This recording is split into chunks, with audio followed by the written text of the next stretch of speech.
see what the headlines are saying. Really interesting headlines across Nigeria and on the various papers. And I have with me, to do justice to this, journalist Dario Dufonwokon here with me in the studio. I also have Jide Ologun, a lawyer and public affairs analyst, here with me in the studio. Good morning, gentlemen. Good morning. Nice to see you both. Right. Let's begin with the Nation newspaper now. The Nation is saying Southwest governors draw up anti-crime battle plan. State police stop agenda or strategy to tackle kidnappers and others. That is what the Nation newspaper is reporting on its front page this morning. All right, we move there to the Blueprint.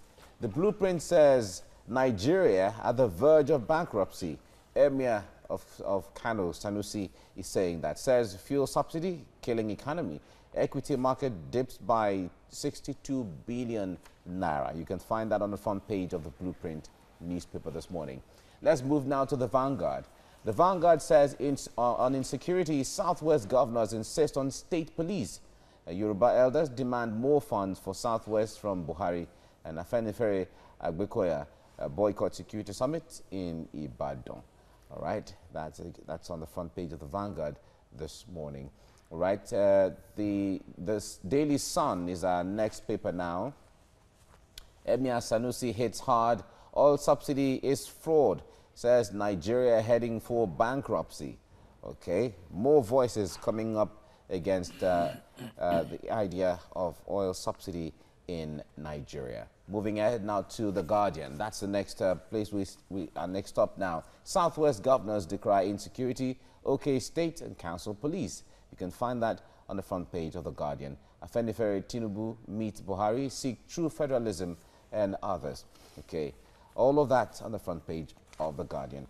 Okay, gentlemen, the last week has seen several meetings, a security meeting, the meeting of chiefs from the Southwest, the meeting of governors from the Southwest, and then the latest was the meeting of elders of Afenifere to the president, calling for true federalism, calling for different strategies towards security, calling for state police and all of that. Now, Dario, let me start with you on this.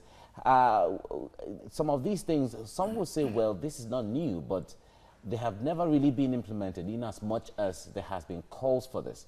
Is this time now going to be different? Only time will tell.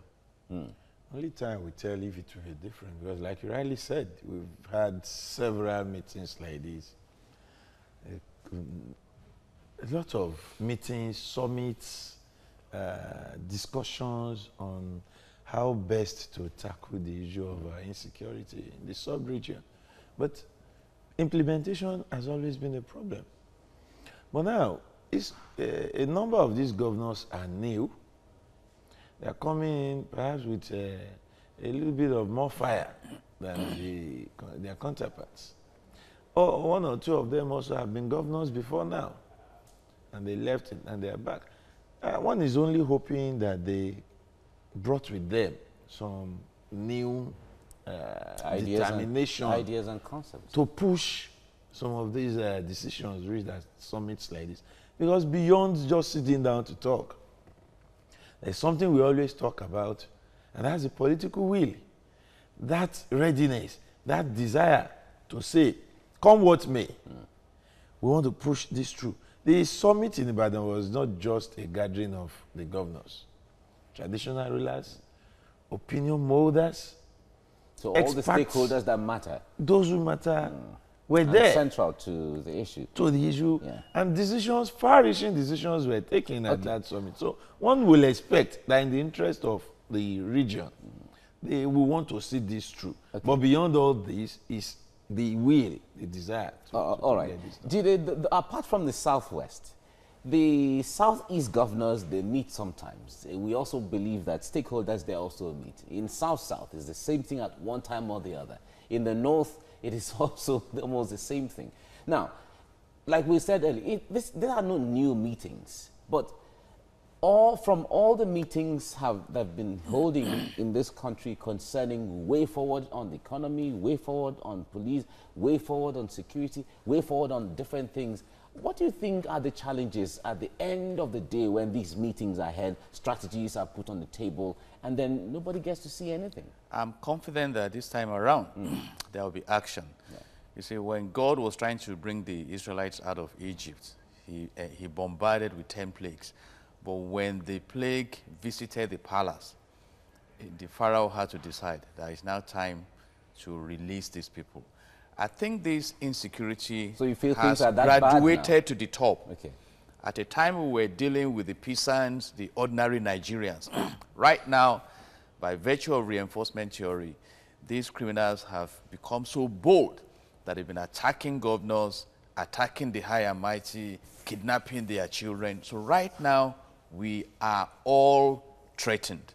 And apart from that, I'm glad that they are beginning to respond to what we have been suggested over the years. I have said that we should drop this concept of South, South, Southwest, Southeast. Let the South come together.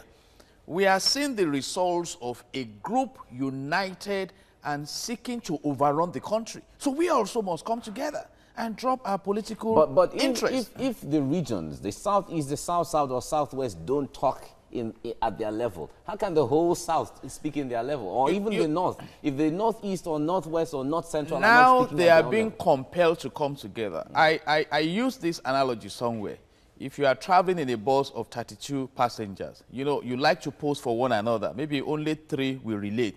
But when a crime visits you in the course of that journey, and you all escape, you become a family by force. Right. But on so the this overall, threat is going to mobilize.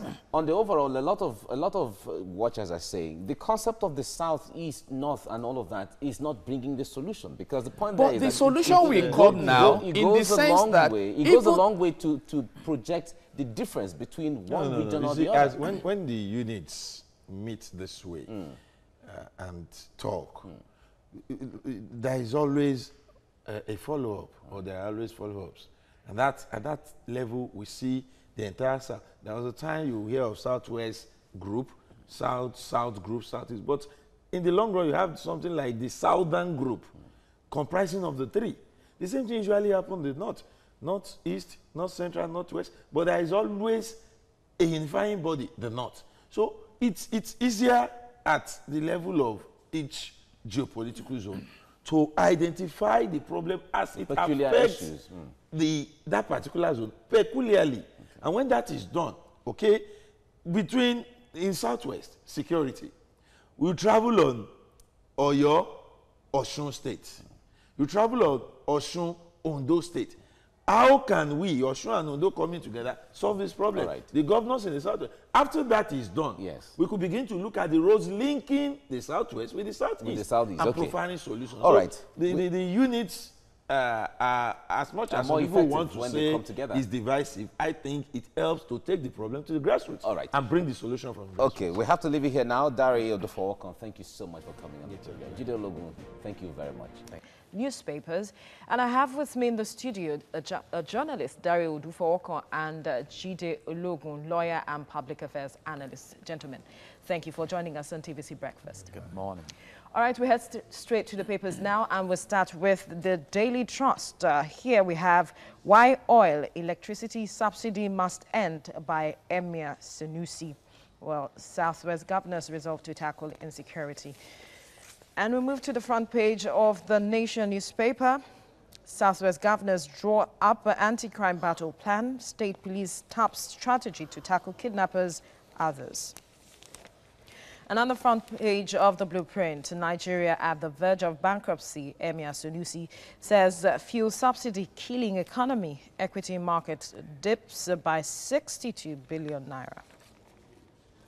To the Vanguard now, insecurity. Southwest governors insist on state police. Yoruba elders demand more funds for Southwest from Buhari. Afenifere Agbekoya boycott security summit in Ibadan.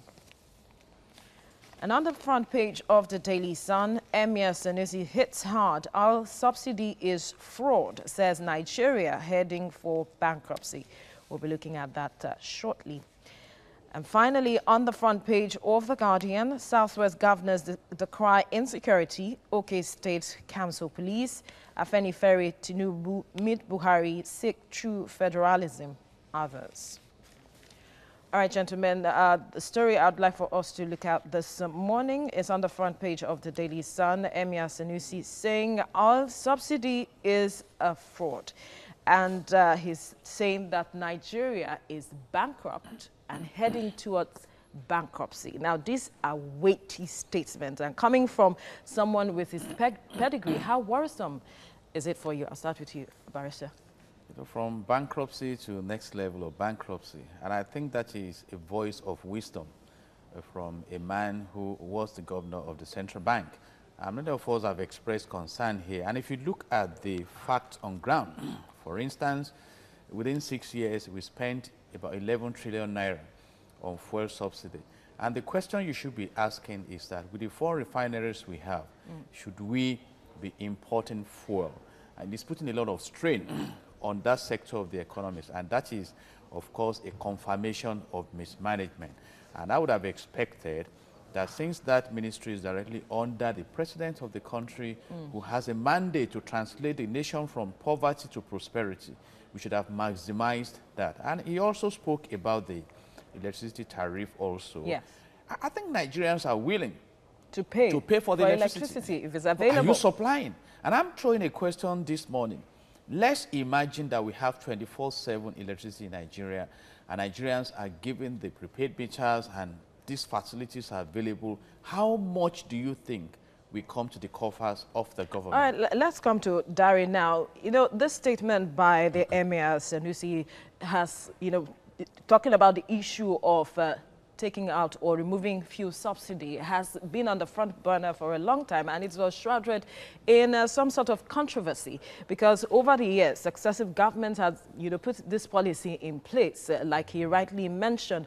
But when you look at the fact that this present government is saying it is going to fight poverty, and this is putting a strain on other sectors of the government, is this the right time to remove subsidy? And do we have the political will to do so?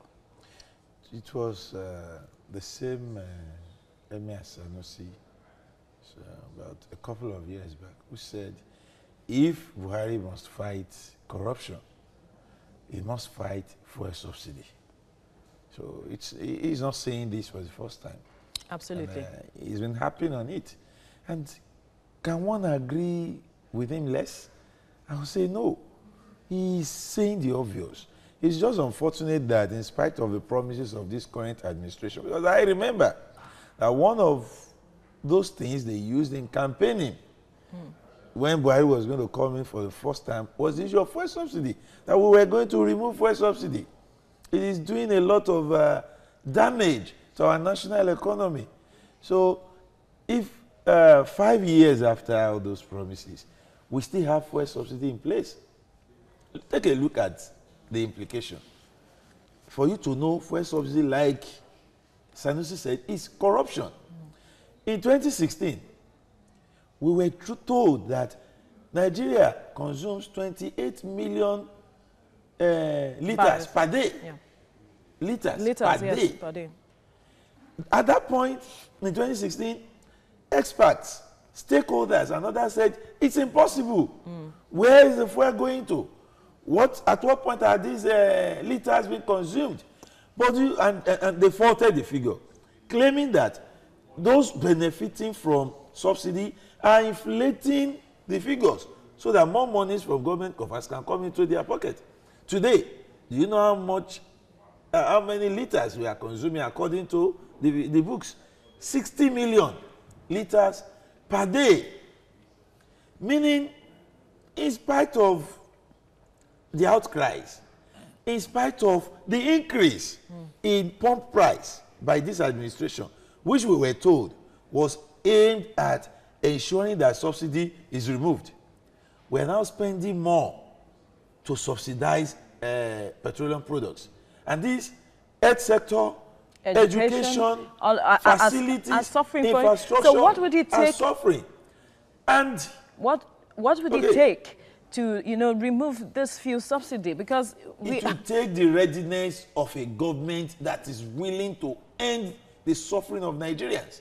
It will take the decision by a leader that is ready to look at certain people in this country who sees themselves as being above the law or sacred cows. A government that is ready to look at them and say, look, enough of these unnecessary benefits accruing to you while others suffer. Because if you look at it, we are just, we also pay subsidy on electricity.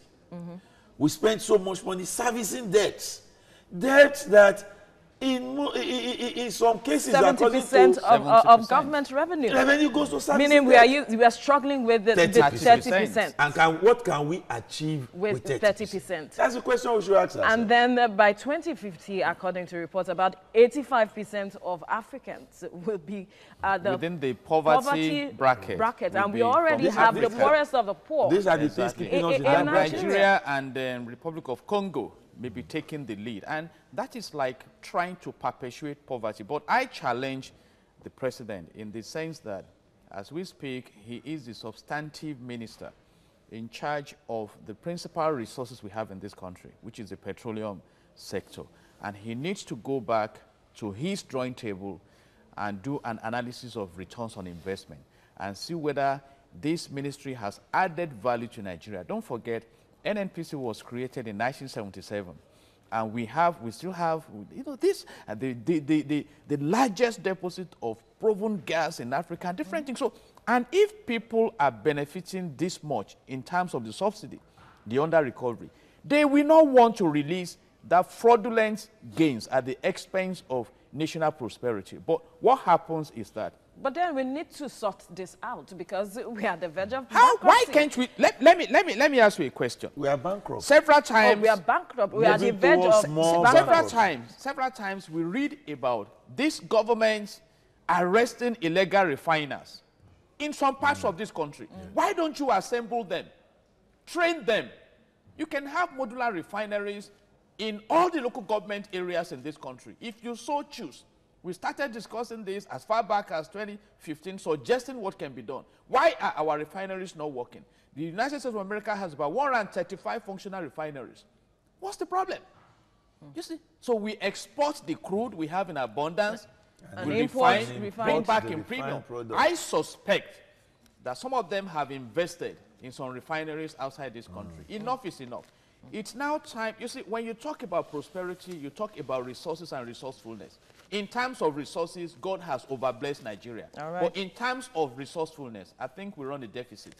And we need that something leadership has to be done. That we create and sustain that prosperity. All right. Very quickly, something needs to be done. All right, gentlemen, thank you for your contribution on the newspaper review this morning. Head into the papers now, see what the headlines are saying. And we have in the studio a journalist, Dario Dufowokon, and lawyer, Jide Ologun in the studio. Gentlemen, good morning. Nice to see you. Good morning. Great. Thank you. Let's begin with Daily Trust. That's where we start from right now. Why oil electricity subsidy must end by Emir Sanusi. The Emir of Kano has raised his voice against issues of subsidy lately. And you'll find that on the front page of the Daily Trust. Let's move now to The Nation. The Nation newspaper says, Southwest governors draw up anti-crime battle plan. And state police top strategy to tackle kidnappers and others. You find all that on the front page of the Nation newspaper. Blueprint is the next now. Let's see what the blueprint is saying. Blueprint says Nigeria at the verge of bankruptcy. Emir Sanusi is saying that. Says fuel subsidy is killing economy. Equity market dips by 62 billion naira. And when you hear this from the Emir of Kano, you know it is serious because he is an expert in that endeavor. All right, moving from there now, let's go to the Vanguard. Insecurity. Southwest governors insist on state police. Yoruba elders demand more funds for Southwest from Buhari. Afenifere Agbekoya boycotts security summit in Ibadan. You find all that on the front page of the Vanguard newspaper. Daily Sun is the next now. Emir Sanusi hits hard. Oil subsidy is fraud. Says Nigeria heading for bankruptcy. Oh yes, that's a strong statement from the Emir of Kano there. The Guardian is the next one now, which is also the last. Southwest governors decry insecurity. Oyo State Council Police and Afenifere Tinubu meets Buhari, seek true federalism and others. You can find all that on the front page of the Guardian. All right, gentlemen, I'd like us to revisit some of the developments from regions generally. If you see on the front page of the Nation newspaper that says that Southwest governors draw up anti-crime battle plan. Now, let's start from there before we dovetail into, occurrences coming up in some other regions. If you see the architecture as it is right now, state governors actually don't have what it takes, apart from influence. They don't control the security apparatus of the country, from the police to DSS to military to NSCDC and all of that. So when all these kind of maps are drawn, what difference would it make in that regard? Let me start with you, Dari. I mean, the plans there. Yes, they're coming up with a roadmap. If you look at the outcome of that summit, one key demand is state police. Yes. Because they have come to the realization, the stark realization that until a time when state governors can control its own police and the police commissioner or whoever is in charge of the police in a state will not have to wait for the IG to give directives, it will be difficult to implement some of the ideas they want to put on the table to fight insecurity. And that's why cardinal among their demand is the issue of state police. Among every other thing, they are placing that very high. And in a meeting of even the Afenifere with Mr. President, it was one of the issues raised that Nigeria has come of age where states will have to control their own police force. There is need for the governors, we call them the chief security officer of the state. But these are chief security officers without portfolios. They are like ministers without portfolios. You are the chief security officer, you cannot summon, you cannot direct, you cannot impose your will on the police that we have a situation here, move swiftly. But they can influence. Right? Mere influence because after all, they say money answereth all things, and they have security votes. But don't forget that in the force, the command hierarchy is key. Yes. And in spite of all this influence and money, the hierarchy is not compromised. Okay. And the governors are shut out. All right, Jide, let me come to you on this. If you see other headlines across that, issues that have been trending in the last few days, there's this issue, the move by the federal government to, arrange settlements, headsmen settlements in parts of the country. And we have seen one of the strongest voices against that, governors from the southeast who are saying, no, we will not give out portions of land for that. And also some governors in the north central. Wouldn't this be a way of bringing a solution? Because the government has said that we are trying to bring all of that so that there can be solution to the issue of herder and farmers clash. From a global national evaluation, I think that explains why the central system has failed to secure the nation, because there is an apparent desperate interest of a group to create their presence across the country, which probably... Why would you call it desperate? Because the point there is that the results are there. The kidnapping, the raping, the killings, the bloodshed, the different kinds of... That is by criminals that we tag them criminals. But the point there is that there are legitimate headsmen who are carrying out their businesses, and they are Nigerians. One of the things Muhammad Ali said is that the eyes of truth are clear, except we choose to deny the truth. It's obvious now. Now, we're talking about Southwest. Right now, there is an attempt to establish Ruga across the country. And when the meeting came up in April, Ruga settlement of Fulani for cattle ranching. And Benue State came up in April when the meeting held in Owerri. That, hey, in Benue State, we have an anti-open grazing law.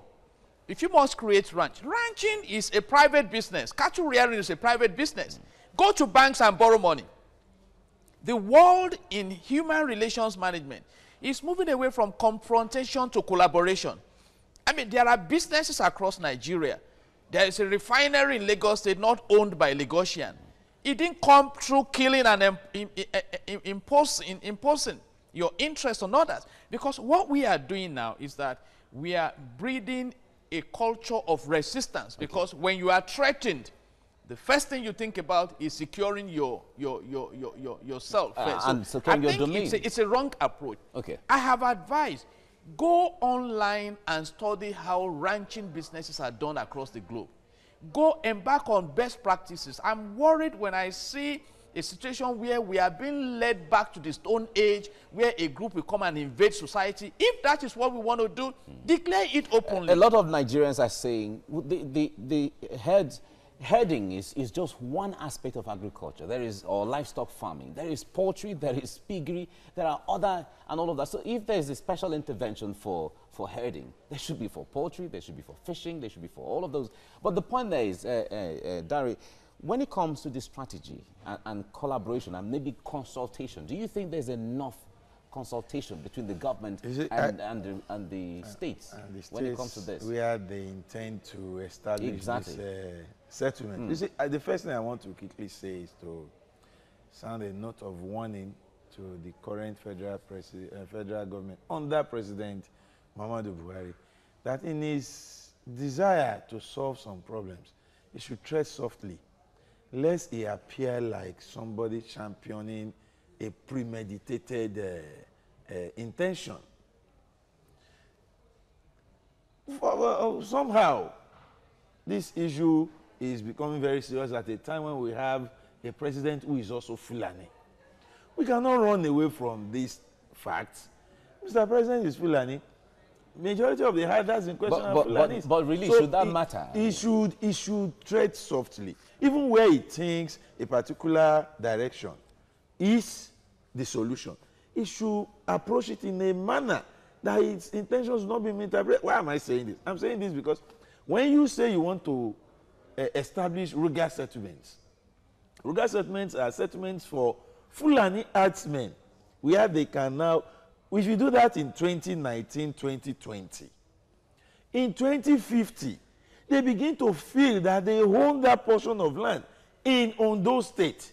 They begin to feel that they own that particular settlement in Rivers State. They begin to feel that they own that kind of settlement in Benue. Then we will have created a new settler indigene crisis if care is not taken. Okay. So in approaching this, yes, the presidency, the federal government needs to be very careful. Should consult. Okay. In Rwanda, we know that issues of indigenous, and all of that has been we saw what it led to. If you are a citizen, you are a citizen. You have the right to reside anywhere. All right, let's leave it here now. Thank you very much, Dari. Welcome for coming on the program. Thank you so much. Thank you. God bless Nigeria.